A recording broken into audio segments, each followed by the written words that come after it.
You're listening to the Reds Podcast. This is episode number 1. The world is getting busier and busier. Every day there's more to do. You got to grow a business. How do you get it all done? We're going to talk about that today. Got specific tips and techniques to get things done and have time for doing things other than work. That's next on Red Podcast. This is the Red Podcast. Real entrepreneur development. Make more money, work less, and live a life of freedom. No BS advice that really works. Here's your hosts, David Hooper and Laurel Staples. So I'm thinking here about our new podcast, Red Podcast. What about it?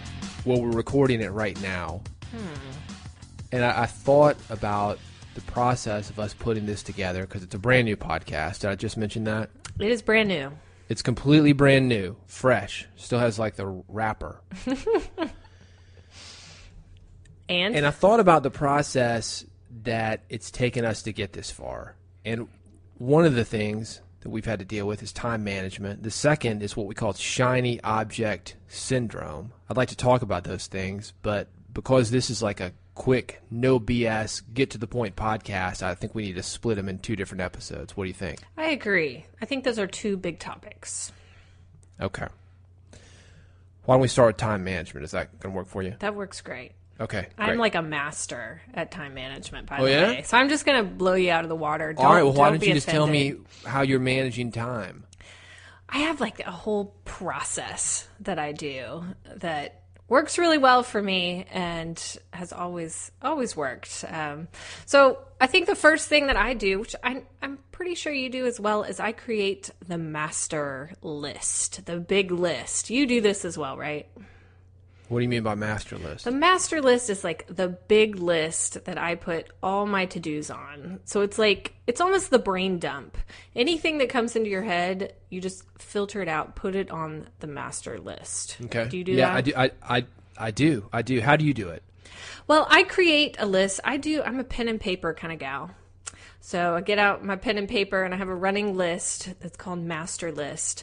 And anytime I come up with an idea, either a marketing idea or a new business idea, because I have those floating through my head, or something I need to do for my blog or my podcast or my business, anything like that, I put it down, I write it physically down on the master list.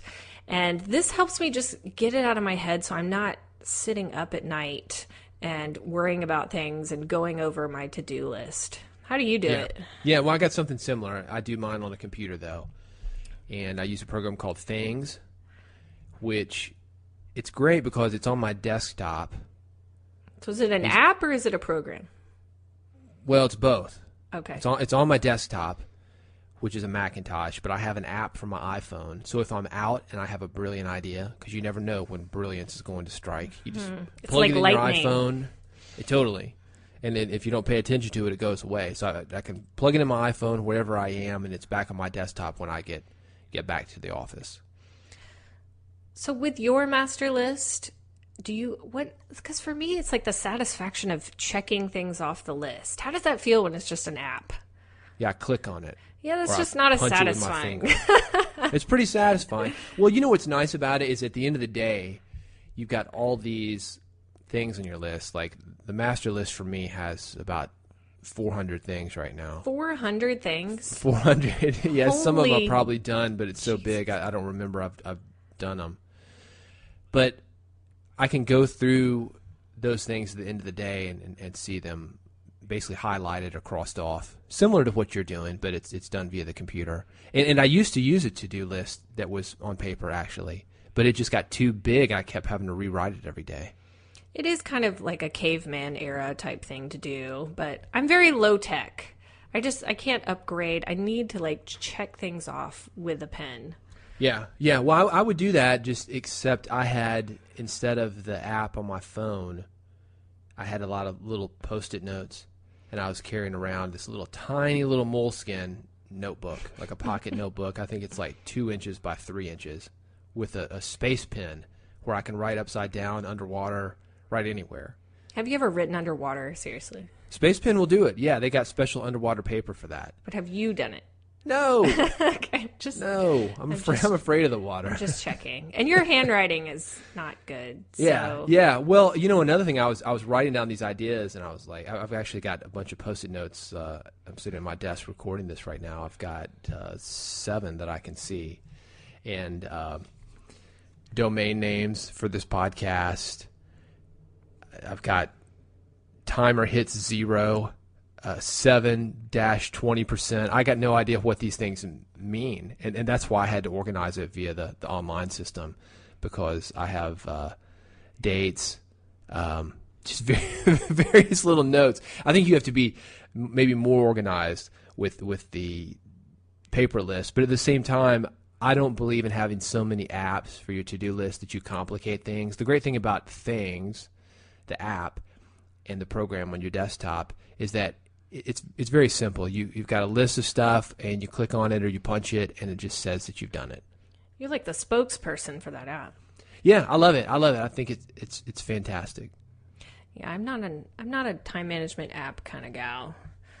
But the master to-do list, I think we can both agree that we both have that master to-do list. Yeah, so basically write down everything that you've got to do on a list, and you can organize it.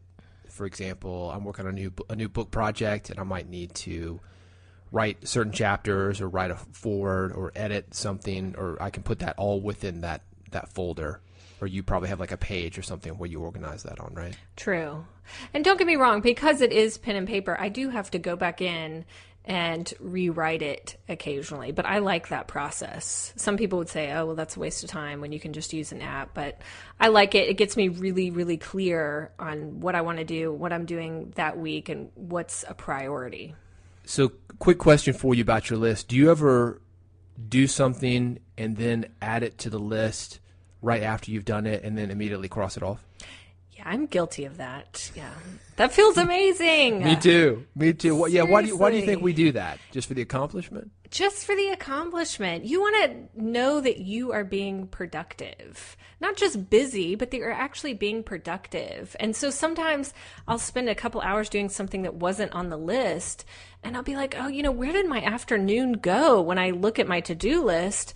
And I'm like, oh, well, I worked on this specific task. So I write it down and I check it off just to feel good. Do you do that? Is that just me? Does the cheese stand alone? I completely do it. That's how I knew that you probably did it, or at least hope that you did. Well, one thing I will say about Things, the advantage of having a program, if you're going to go that way rather than the paper, is that I can add recurring things to it. For example, pay the mortgage. That comes up at the first of every month. Or if I've got daily tasks that I want to do, it can come up every day. So I can make sure that I'm on top of things. I've got certain daily tasks that I've got to do every day, and it makes sure that I'm on top of those things, because otherwise they add up very quickly.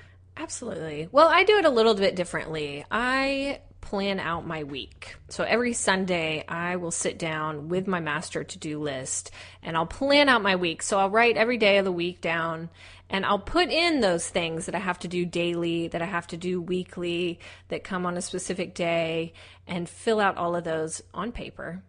And then go and fill in the gaps with other things from my master to-do list. So I keep up with it that way. People would probably say that's a lot of effort, but I like it. It keeps you focused, I would imagine. It does. It keeps me really focused, and it lets me check in with myself every week and make sure that I am working towards my ultimate goals. But I think either way, I mean, it's just a preference here, whether you want to go the technology route or the old school route.